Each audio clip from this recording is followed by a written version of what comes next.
That night, I laid every secret on the table, every forged signature, every stolen dollar, every lie they thought I'd never uncover. My son's silence, my daughter-in-law's smirk, both shattered when I placed the papers before them. The house was never theirs. The cars, the cards, the life they flaunted, it all belonged to me. And as the golden key glimmered between us, I watched their pride crumble and knew their reign was over. My name is Madison Thompson. I am 69 years old, a widow, a retired accountant who once believed that numbers never lied. For 15 years, I carried my family on my back. My son, Ethan, my daughter-in-law, Brittany, and even their friends who fed off my generosity. I bought them a home, paid their bills, financed their luxuries. I thought I was helping, but all I really did was bleed myself dry for people who never saw me as anything more than a bank account. I remember the early years when Ethan first brought Brittany home. She was beautiful, confident, and sharp. Too sharp. She always knew where to cut. She wrapped her arms around my son and around my life, and before I knew it, she had taken hold of everything. Ethan gave up his career, gave up his ambition, gave up himself. He sank into games, into debts, into silence. And Brittany? She sharpened her tongue into a weapon. If you really cared, you'd cover it. You have money, Madison. Why let us suffer? You don't want your grandchildren to go without, do you? Every word dripped with poison, and I swallowed it because I thought that was what love was. Sacrifice, support, endless giving. I wanted Caroline and Thomas, my grandchildren, to have everything. And so I gave. Over $400,000 stretched across 15 years. Every bill, every loan, every indulgence. But the more I gave, the more invisible I became. Then came the night of my 69th birthday. The dining room sparkled with balloons and crystal glasses. The table was heavy with food I had paid for, in a house I had bought, filled with guests I had never invited. I sat quietly watching the show, waiting to see if maybe, just maybe, someone would remember what the day was supposed to be about. Brittany rose first, her glass high, her smile polished and cruel. "Here's to Madison," she announced, her voice dripping with mock affection. "The best ATM a family could ever ask for." The laughter was immediate, loud, and merciless. Forks clinked, glasses shook, people leaned back in their chairs to laugh at the joke. My son Ethan chuckled along, his face flushed with drink. "She really does pay for everything, doesn't she?" "Huh." And then Brittany leaned close, whispering, just loud enough for the table to hear. "But she'll never be a real mother to me. Just the woman who pays the bills." Their laughter swelled again. My cheeks burned, my chest ached. I looked at my grandchildren. Caroline's smile faltered, her eyes dropped to the table. Thomas stared at his plate, pushing food with his fork, unable to lift his head. They felt the shame too. They knew it wasn't a joke. I could have swallowed it. I had done it before. But something broke inside me that night. Something sharp. Something final. I reached into my purse, my fingers brushing over the smooth surface of metal. Slowly, deliberately, I pulled out the golden key. Without a word, I set it down on the table, right beside the untouched cake that bore my name. The key gleamed beneath the chandelier, catching every eye. The laughter stopped. The silence was heavy, suffocating. I looked at them all, at Brittany, whose smile faltered, at Ethan, who frowned in confusion, at the guests, suddenly uneasy in their seats. And then I spoke. "You have 30 days. Use this key while you can. After that, this house will no longer be yours." Gasps echoed around the room. A fork slipped from someone's hand. Brittany's eyes widened, then narrowed into anger. "You're bluffing," she hissed. "You wouldn't dare." I met her gaze, calm and steady. "Try me." The key lay between us, gleaming like a silent threat, like a sentence passed down. And in that moment, for the first time in 15 years, I felt free. Because I am not their victim. I am not their bank. I am Madison Thompson, and I have kept every receipt. It was my birthday, 69. The house looked alive with color. Balloons tied to chairs, flowers in tall glass vases, music floating down the hallway. The laughter of guests I barely knew, all of it dressed in celebration, and all of it paid for by me. I walked through the rooms as though I were a stranger. My hand brushed the furniture I had bought, the paintings I had chosen, the silver I had polished over the years. Yet in that moment, I did not feel like the owner of anything. I felt like a guest inside the life I had built for them. Brittany's touch was everywhere. She had arranged the seating, chosen the menu, instructed the servers. She carried herself like a queen on her throne. The smile on her lips looked sweet, but I knew the steel behind it. Her eyes told me more than her voice ever could. Sit quietly. Pay quietly. Be grateful you are allowed to watch. Ethan sat at her side, restless. My son once dreamed of building things, working with his hands, shaping his own world. But those days were gone. He leaned into the glow of his phone, flicking the screen, detached even from the celebration of his own mother. When he looked up, his grin flickered for a second, then disappeared. Caroline, my granddaughter, slipped into my arms with a little gift, a bookmark she had painted with careful strokes of color. She whispered, "Happy birthday, Grandma." My throat tightened. At least she still knew how to give from the heart. Thomas stood close, awkward, shy, watching me with eyes that seemed older than his years. They were children, but they understood too much already. We sat, glasses filled, plates clattered. The table was heavy with food, too much food, shining with excess. I lifted my fork. I chewed. But every bite tasted like a memory. I had paid for it all, again. Every dish was another receipt, every sip another reminder. The voices around me grew louder. They spoke of vacations I had funded, cars I had purchased, schools I had paid for. Their stories were decorated with laughter, but none of it was theirs.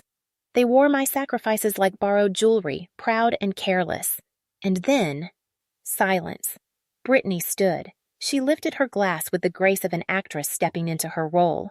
She waited. The room obeyed. Every guest turned toward her, glasses ready. The light caught the sparkle of her dress. "Here's to Madison," she said. Her voice rang clear, sweet as sugar. But underneath, it was sharp as broken glass.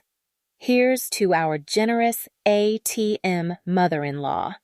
The words hung in the air.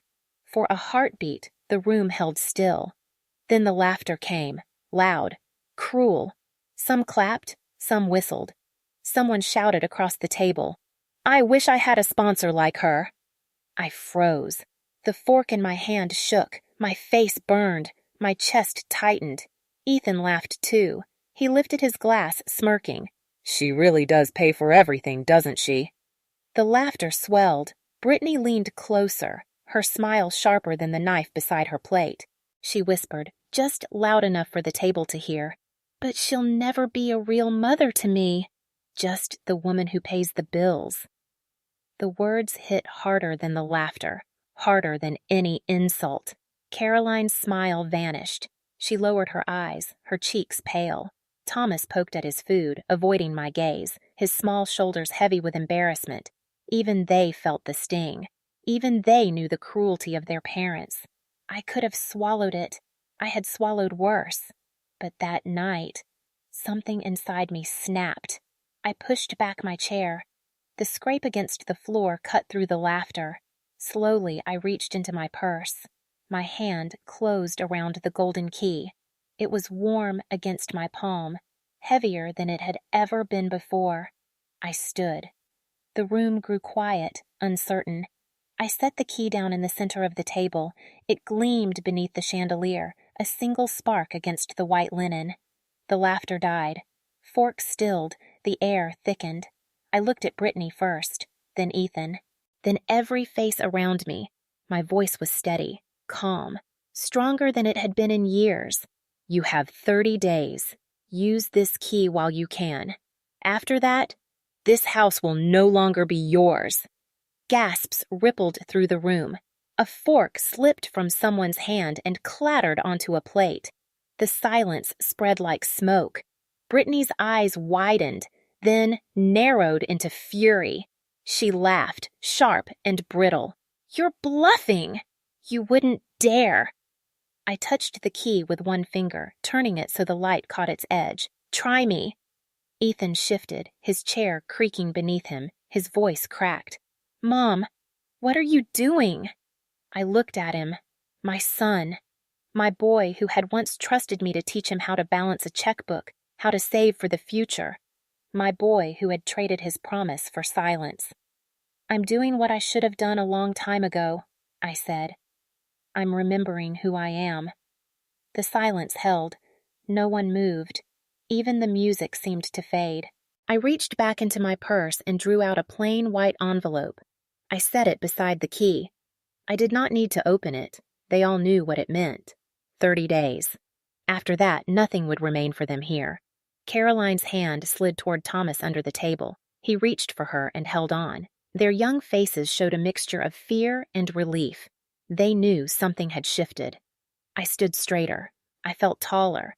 I touched Caroline's shoulder softly, smoothed Thomas's hair.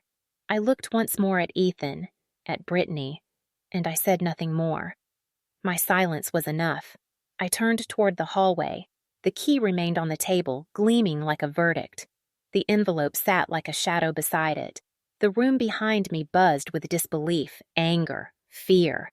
But none of it touched me. I opened the front door. The night air rushed in, cool and clean. It filled my lungs. For the first time in 15 years, I breathed freely.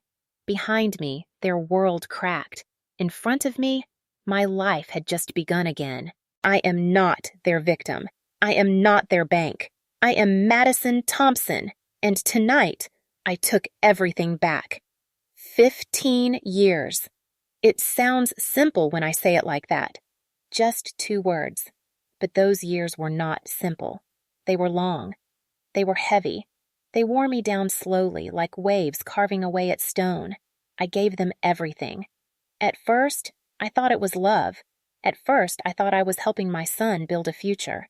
I bought them a house, not just a house, a home. A place where Caroline and Thomas could grow up safe. A place filled with light and space, something better than I had ever known when I was young. I signed the deed. I paid the mortgage. I made sure the roof never leaked and the doors never shut against them. But after a while, it no longer felt like mine. My name was on the papers, but their voices filled every corner. Their friends came and went like it was their palace. Brittany posed for photos in the living room and called it her dream home. Ethan sat on the porch like a man who had earned it. And me, I was just a guest in the house I had bought. I bought them cars too. At first a modest sedan, then an SUV. Then another upgrade when Brittany said the first one was too small for her image. I handed over the keys. Ethan smiled, kissed my cheek, and disappeared behind the wheel. Not once did he offer to pay for gas or insurance. I covered it all. Vacations followed, beaches with white sand, mountain cabins with fireplaces, resorts with sparkling pools. I paid for the flights, the hotels, the dinners. They posted photos with cocktails raised to the sun. They called themselves blessed.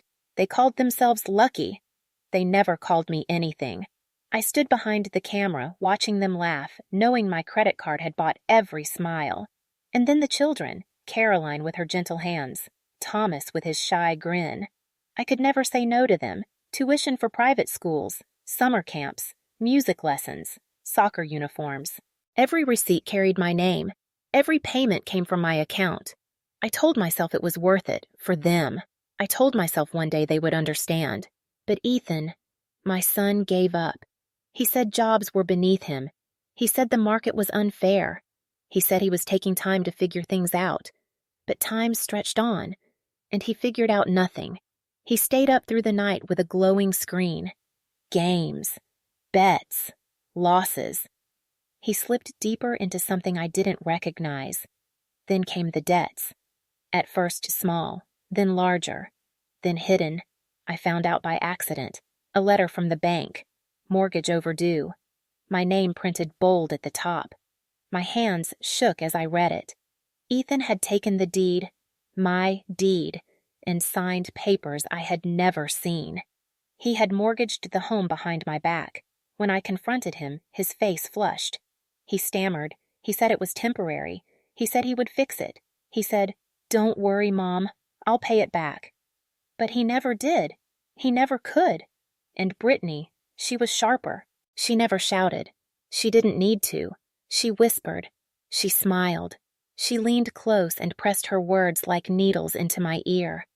"If you really love us, you'll pay."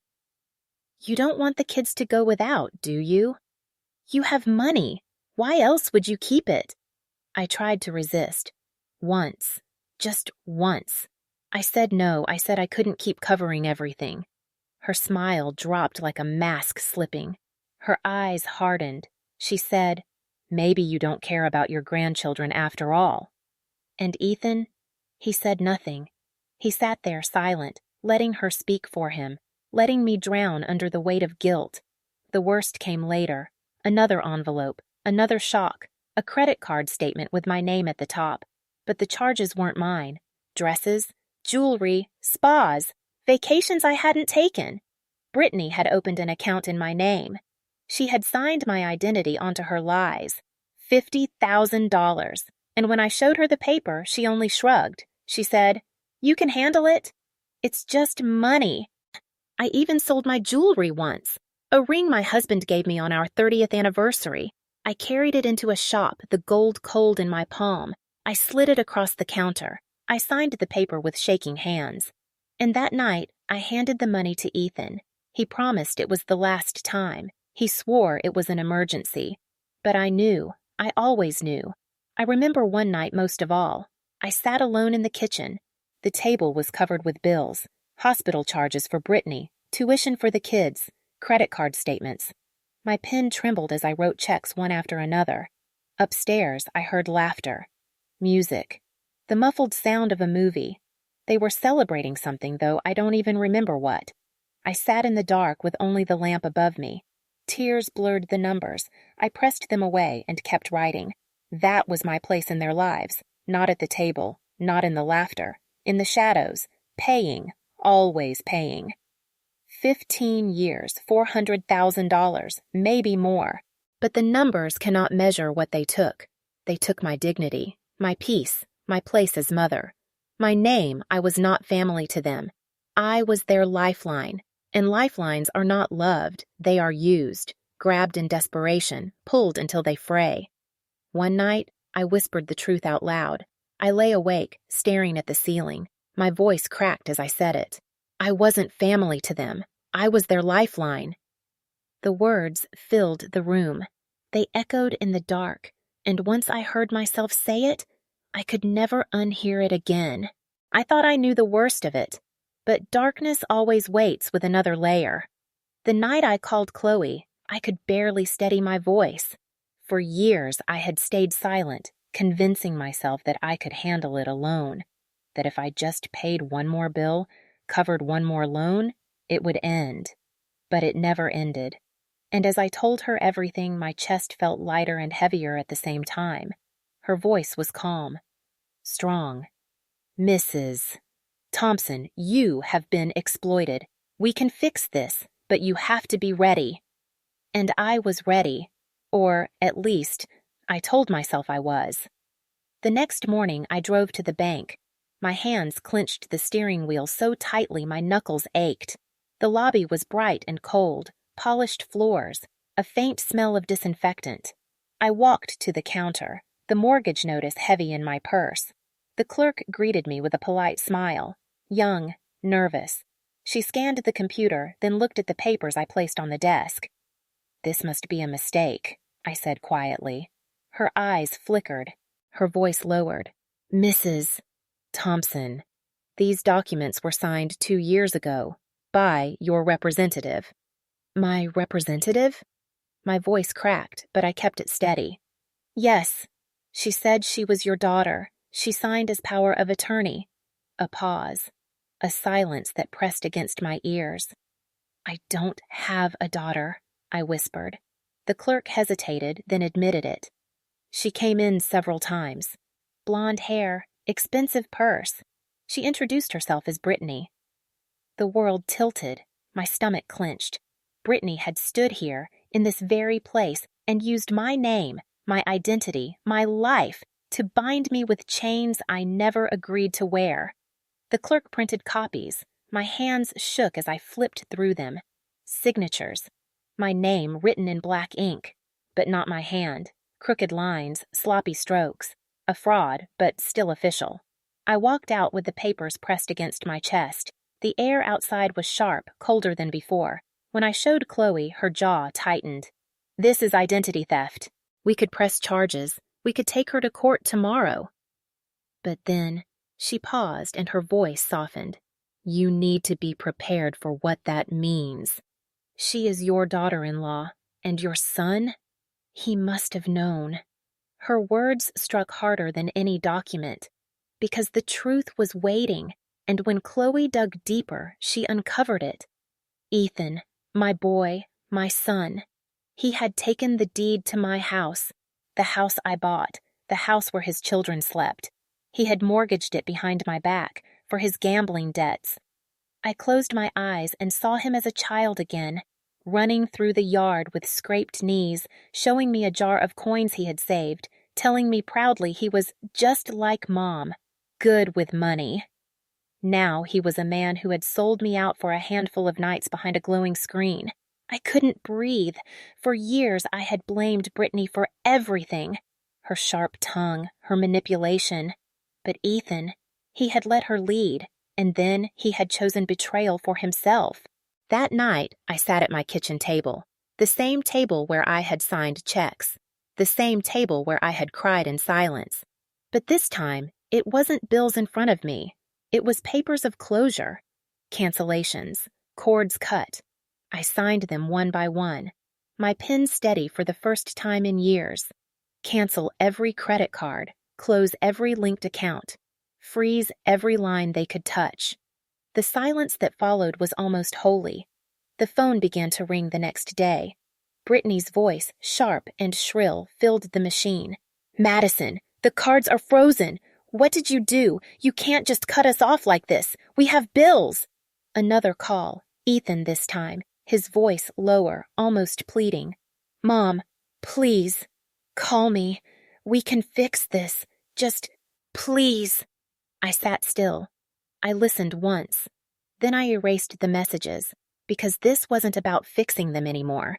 This was about fixing me. Later that week, I returned to an old drawer I hadn't opened in years. Inside was a notebook. Worn. Faded. My husband's handwriting still on the first pages. Records of grocery bills, gas money, rent, savings. He had tracked every cent. He used to say numbers told the truth. He was right. I turned to a blank page. I pressed the pen down. At the top, I wrote, "What I must take back." And I listed them, slowly, carefully, like vows. My house, my name, my freedom, my dignity. I stared at the words until they blurred. Then I pressed harder, carving the ink deep into the page. The phone rang again. I didn't answer. I sat back in my chair, the notebook open in front of me, and whispered, "No more." The words filled the room. They echoed off the walls. They felt stronger than any check I had ever signed. For 15 years, I had been their lifeline. But that night, I pulled the cord back, not to destroy them, not to punish them, but to save myself. And for the first time in a long, long time, I felt free. I invited them to dinner, not a celebration, not a birthday, not a holiday. Just one last supper. The table was set, but it was different this time. No flowers, no champagne bottles waiting to be opened, no laughter in the air, only quiet, heavy, final. I told them to come at 7. They arrived late, of course. Ethan with his hands shoved into his pockets, avoiding my eyes. Brittany stepping in first, perfume thick, her smile sharp. She thought she was walking into another performance, another stage where she would command the room. But this was my house, my table. my night, and I wasn't alone. Chloe Martinez was already seated, files stacked neatly in front of her. Her presence filled the room with authority. She nodded at me, calm, ready. Ethan frowned when he saw her. "Who's this?" "Your mother's lawyer," Chloe answered before I could. Her voice was cool, professional. Brittany laughed, high, brittle. "A lawyer? For dinner? Really, Madison, you've lost your sense of family." I didn't answer. I only gestured to the table. "Sit." They sat. But Brittany rolled her eyes, her chair scraping across the floor with defiance. Ethan slumped, his shoulders tense, jaw tight. I placed the first folder on the table. A bank statement. I slid it across to Brittany. Her eyes scanned the numbers, the charges, the forged signature, the account she had opened in my name. Her smirk faltered for the first time. "This is fraud," Chloe said softly. "Identity theft.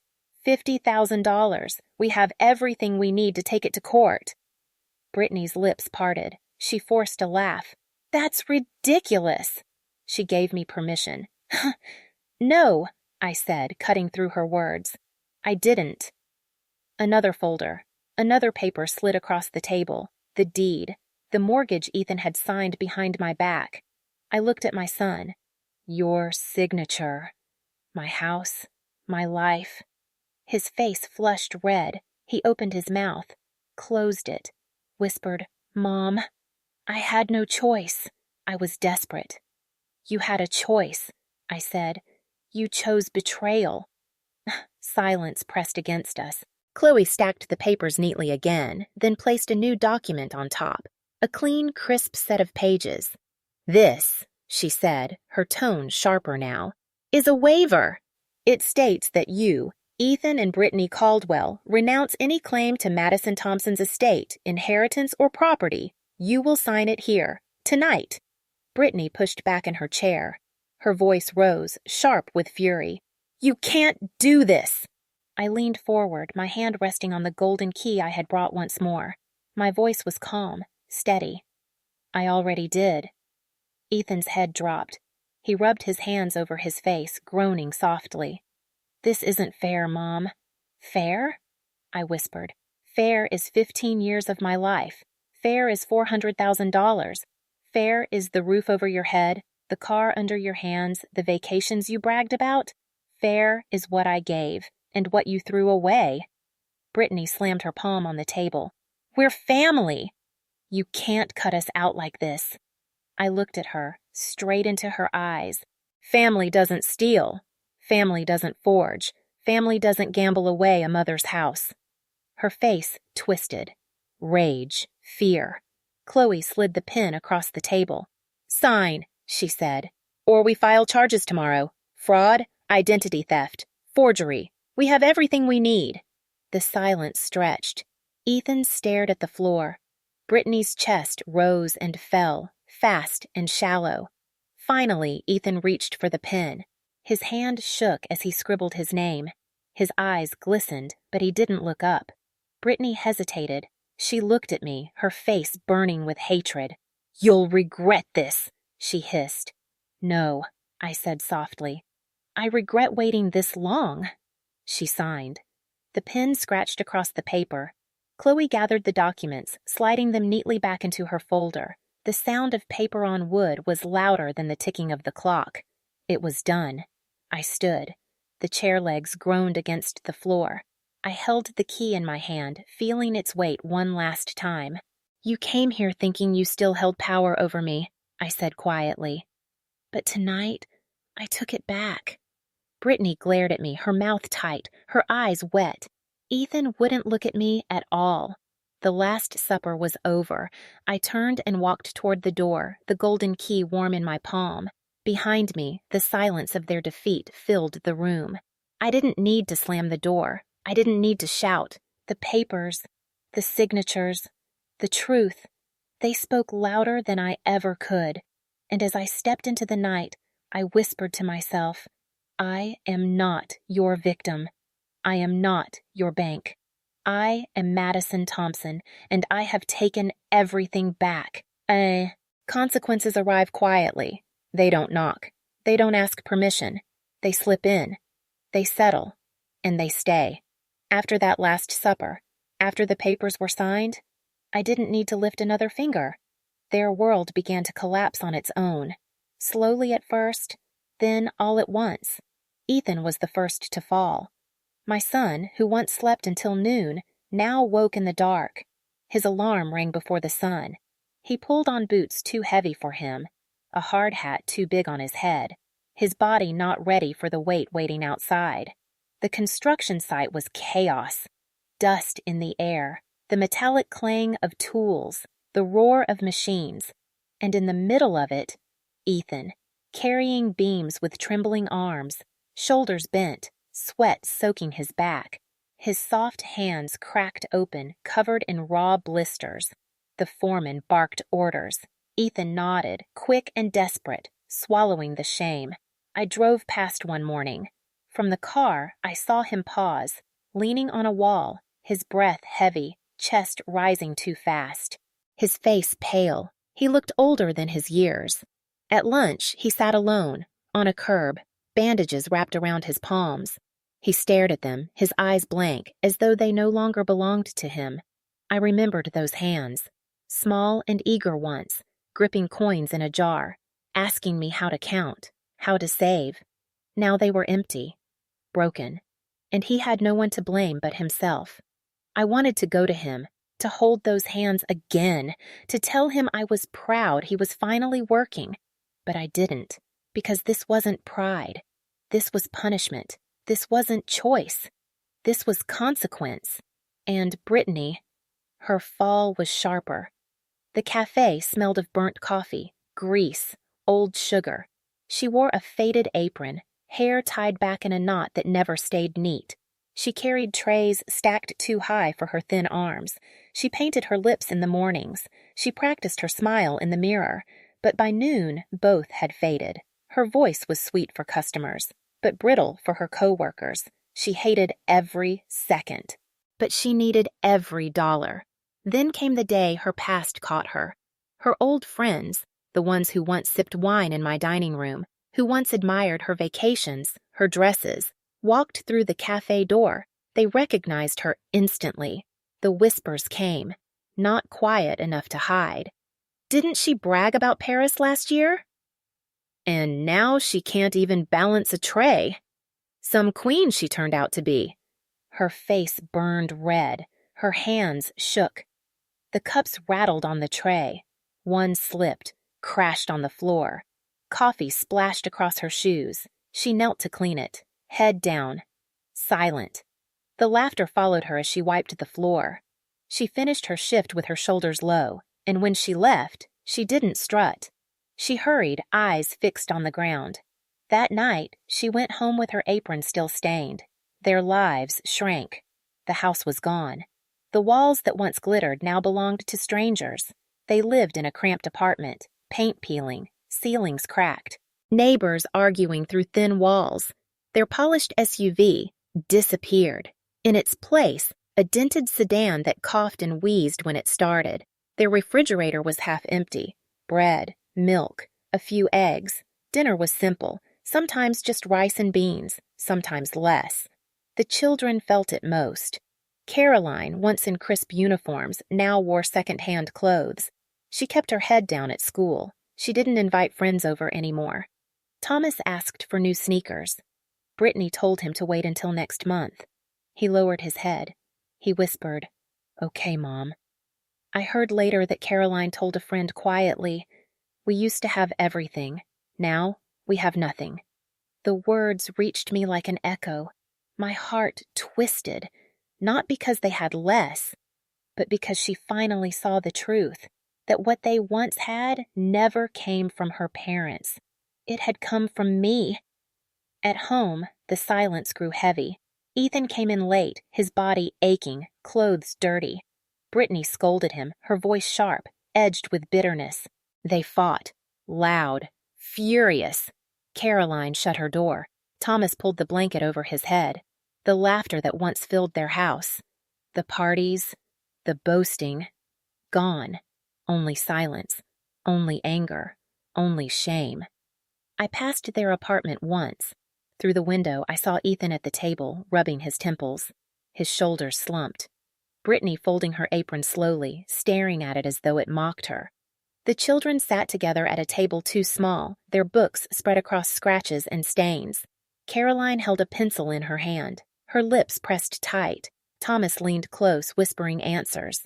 I stood on the sidewalk, watching. I didn't knock. I didn't step inside, because their lives were no longer mine to carry. This was the weight of their choices. This was the collapse of their pride. And as I walked away, the night air cool around me, I whispered words I had waited years to speak. Pride is the most expensive debt, and they could never repay it. Freedom tasted strange at first. For 15 years, I had lived inside a cage I built myself, a cage made of guilt, of duty, of money poured into hands that never gave back. When the cage broke, I didn't know how to breathe. I didn't know what to do with the silence. So I packed a suitcase, just one, a few clothes, comfortable shoes, a passport I had not opened in years. I zipped it closed and whispered to myself, "It's time." The plane lifted, the ground slipped away, and for the first time in a long time, I felt weightless.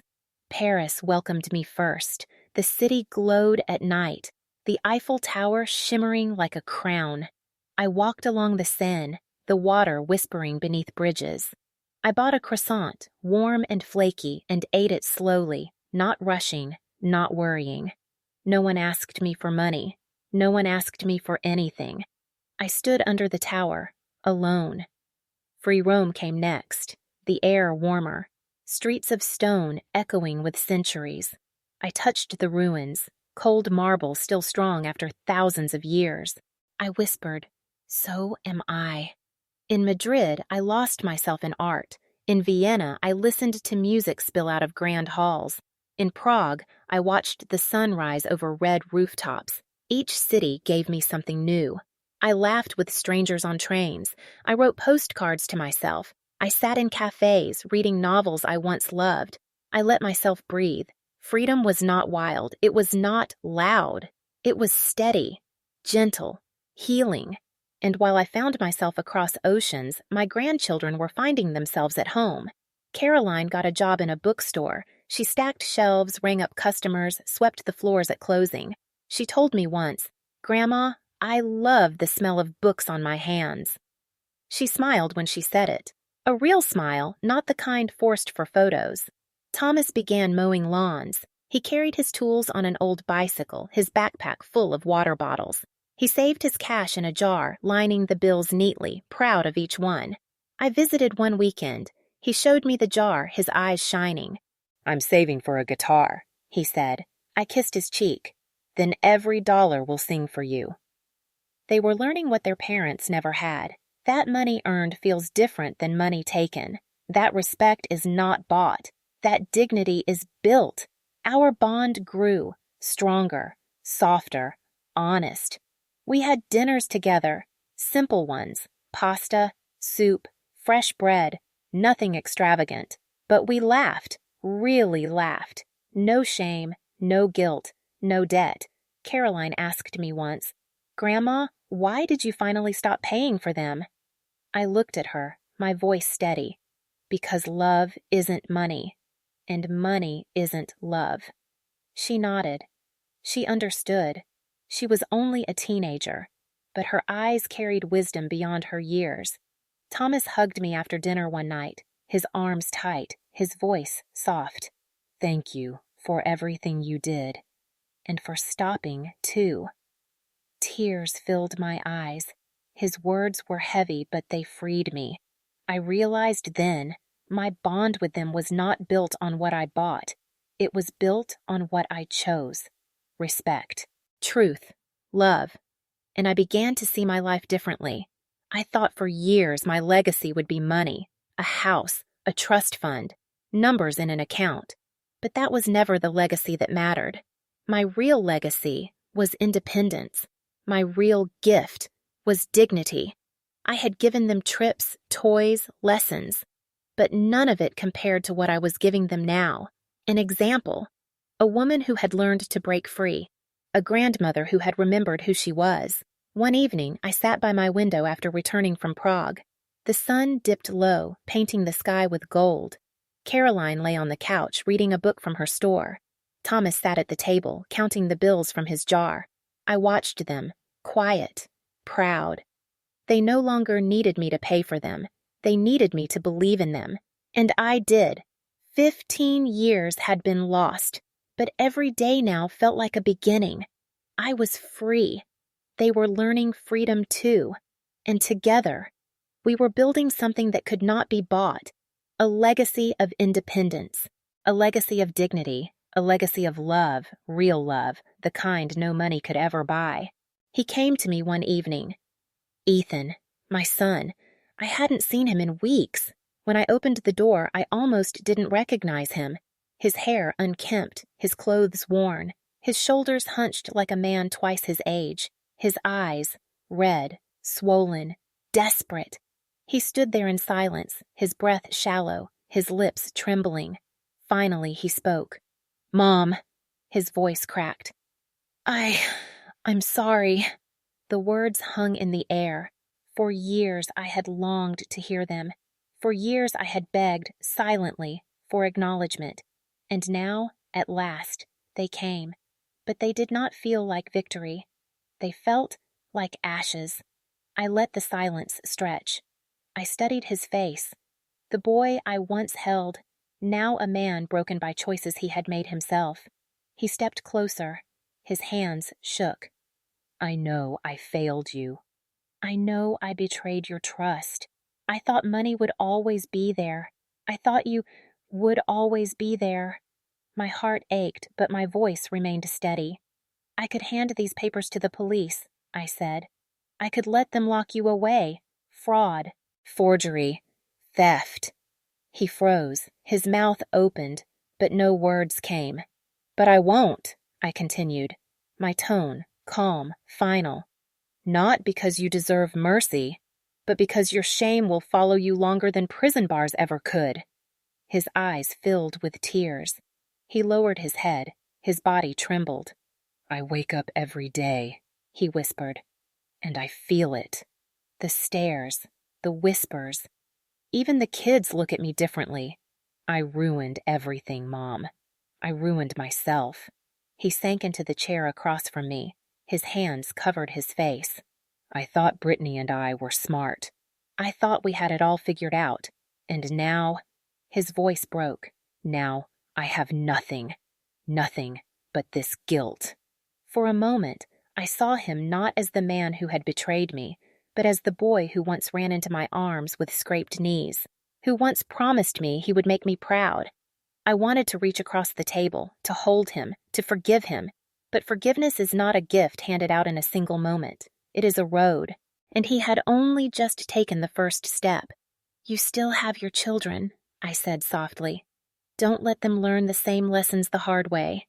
Teach them what you forgot." He nodded, slowly, tears staining his cheeks. "Thank you," he whispered, and then he stood, his shoulders heavy, his steps unsteady. At the door, he turned once more, eyes hollow, voice fragile. "I'll try to be better." I didn't answer. I simply watched him walk into the night, his shadow long against the fading light. I closed the door, my heart heavy, but lighter than it had been in years. The next weekend, Caroline and Thomas came to see me. They brought fresh bread from the bakery, still warm. Caroline grinned as she told me she had paid for it with her own money. Thomas pulled coins from his pocket, jangling them proudly, savings from mowing lawns. We sat at the table. We ate simply. We laughed softly. Caroline leaned against me. "Grandma, it feels different now." "Better. We're learning to do things ourselves." I kissed her hair. "That's what life is meant to be." Thomas hugged me tight. "Thank you for teaching us the hard way." Tears welled in my eyes. They were no longer children asking for things. They were young souls learning dignity. And in that moment, I realized my true legacy was not money, Not houses, not accounts. It was independence. It was respect. It was love that could not be bought. That night, as I lay in bed, I thought of Ethan's tears, of Brittany's silence, of my grandchildren's laughter, and I whispered to myself, love without respect is worthless. Generosity without gratitude is poison. But freedom is priceless. The morning sun rose. Golden light spilled across the horizon. I picked up my suitcase. Simple, worn. My fingers wrapped around the handle. I stepped outside. The air was cool, clean, alive. The road stretched ahead, wide, open, endless. And I walked forward, my eyes bright, my heart free. At last, truly free.